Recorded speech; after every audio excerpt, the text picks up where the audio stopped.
Ауылда папа мен маманың балық пісіретін кафесі бар.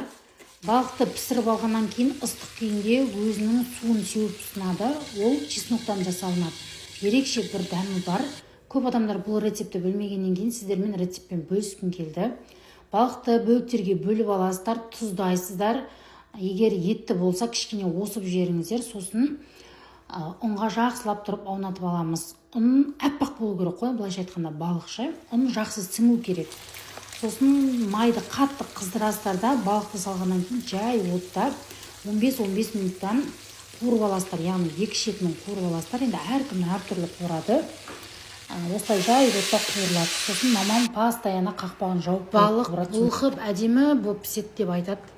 Енді суын дайындаймыз. Чеснокты майдалап турап, үстіне жылылау су құясыздар. Қатты ыстық емес, жылы су құясыздар. Жақсылап араластырып, үстіне осылай сеуіп шығасыздар. Балық міндетті түрде ыстық кезінде себіңіздер, сонда әдемі дәмі сіңеді. Парақшам пайдалы, тез парақшама тіркеліп алуды ұмытпаңыз.